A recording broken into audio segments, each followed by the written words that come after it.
করোনাকালে ঘরবন্দি মানুষের জন্য ঘরে বসেই কিছু করার প্রয়াস নিয়ে সফটওয়্যার ইঞ্জিনিয়ার শিহাবুদ্দিন তৈরি করেন একটি অ্যাপস। লক্ষ্য ছিল তার মতো ঘরবন্দি মানুষের জন্য কিছু করা, আর এই কাজে নারীদের সাহায্য ছিল অপরিহার্য। তার আহ্বানে 30 জন নারী তাদের অবসর সময়ের কিছুটা দিয়ে হোমমেড ফুড তৈরি করা শুরু করলেন। এর মধ্য দিয়ে যাত্রা শুরু হলো আগামীর উদ্যোক্তা নামক প্ল্যাটফর্মটির।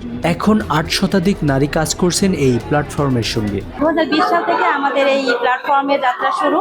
সেখান থেকে অল্প কিছু নারী নিয়ে এই প্ল্যাটফর্মে যাত্রা। সেখান থেকে আজকে অনেক শত শত নারীরা আমাদের এই প্ল্যাটফর্মে কাজ করছে এবং এই কাজ করে তারা স্বাবলম্বী হচ্ছে এবং সেই রান্নাটাকে সে যখন ভালোবাসা হিসেবে সে রান্নাটাকে এখন তারা নেশা না, এখন তারা পেশা হিসেবে এটাকে নিয়েছে। নারী যে শুধুমাত্র ঘরে সীমাবদ্ধ না থেকে ঘরে বসেই একটা মুঠো ফোন এবং একটা ইন্টারনেট সংযোগের মাধ্যমে কিভাবে ডিজিটাল প্ল্যাটফর্মে নিজেকে এগিয়ে নিয়ে যেতে পারে আগামীর উদ্যোক্তা ফাউন্ডেশন সেটাই সকলের সামনে তুলে ধরেছে। 2021 সালে জয়েন করি, তখন আমার সেল থাকে 50,000 টাকা। এখন আমি মাসে সেল করি 2 থেকে 2.5 লাখ টাকা। এই পর্যন্ত আমার সেল 20 লাখের উপরে প্লাস। তো ঘরে বসে থেকে বাংলা খাবার, চাইনিজ খাবার আমরা আগামীর উদ্যোক্তা যে রাইডার আছে, রাইডারের মাধ্যমে মানুষের কাছে পৌঁছে দিই। গরম খাবার 10 মিনিটের মধ্যে আমরা খাবার পৌঁছে দিয়ে থাকি। পথ চলা 6 বছরে আমরা পদার্পণ করেছে। আর নারীরা ঘরে বসে থেকে শুধু যে ঘরে বসে থেকে সেটা নয়, নারীরা ঘরে বসে এখন লাখ টাকা ইনকাম করছে। এটাই আমাদের এই প্ল্যাটফর্মের দৃষ্টান্ত। আমি অর্গানিক প্রোডাক্ট নিয়ে কাজ করছি। 3 বছরে আমার টোটাল সেলস 19 লাখ। আমাকে 2025 সালে যে সেলসের টার্গেট দিয়েছিল আমি দ্রুত সেটা কমপ্লিট করেছি। কেউ পার্ট টাইম, কেউ ফুল টাইম, অনেক রাইডাররা তাদের নিজের চাহিদা অনুযায়ী আর্থিক যতটুকু সহযোগিতা তারা এখান থেকে আর্নিং করে সংসার চালাতে, এবং আমি আমার ব্যবস্থা নিয়েও আলহামদুলিল্লাহ ভালোভাবে সময়টা। আমরা যে জিনিসটা দেখছি, ঘরে বসে যদি আত্মনির্ভরশীল হওয়া যায় তাহলে আমরা বাহিরমুখী কেন হব? আর এই জায়গা থেকে সে যে কাজটা করে এটা তো শুধু আমি না, আমি হাজবেন্ড হিসেবে তাকে সাপোর্ট করি।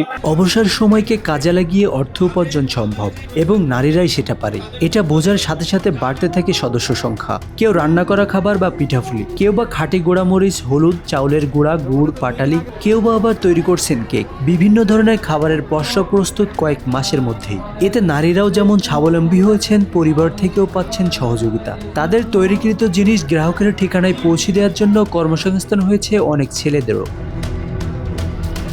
খুব অল্প সময়ে যশোরে ব্যাপক সাড়া ফেলেছেন নারী উদ্যোক্তাদের এই প্ল্যাটফর্মটি।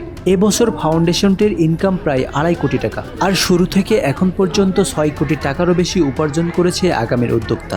আগামীর উদ্যোক্তা ফাউন্ডেশন 2020 সালে করোনাকালীন সময়ে যাত্রা শুরু করে, 30 জন উদ্যোক্তা নিয়ে যাত্রা শুরু করে।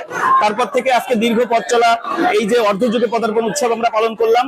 এই অর্ধযুগে পদার্পণের মাধ্যমে কিন্তু আমাদের 2.47 কোটি টাকা কিন্তু শুধুমাত্র এই বছরের সেল, যেখানে প্রত্যেক উদ্যোক্তার প্রতি আমরা কৃতজ্ঞ এবং আমাদের কাস্টমারদের প্রতি আমরা কৃতজ্ঞ, যারা শুধুমাত্র যশোরে না, যশোরের বাইরে সারা দেশের থেকে এবং এমনকি বিদেশ থেকেও কিন্তু আমাদের যে অর্ডারগুলো যারা করে আসছেন, অনেক বড় ভাইরা আছেন আমাদের সাথে যুক্ত। তো সবার প্রতি আমরা অত্যন্ত কৃতজ্ঞ, আমাদের কাস্টমার এবং আমাদের রাইডার এবং আমাদের উদ্যোক্তা প্রত্যেকের প্রতি আমরা অত্যন্ত পরিমাণ কৃতজ্ঞ। এবং এই দীর্ঘ পথ চলায় আমরা মনে করি যে আপনাদের সহযোগিতা ছাড়া আসলে সম্ভব ছিল না, এবং আগামীতে আপনাদের সহযোগিতা আমরা পেয়ে যাব। নারীদের অবসর সময়কে কাজে লাগিয়ে বছরে 2.5 কোটি টাকা উপার্জন শুধু চমৎকারই নয়, চিরসত্যের সাক্ষ্য দিয়ে যায় কবি কাজী নজরুল ইসলামের সেই অমর পঙ্কতি, বিশ্বের যা কিছু মহান সৃষ্টি চিরকল্যাণকর, অর্ধেক তার করিয়াছি নারী, অর্ধেক তার নর।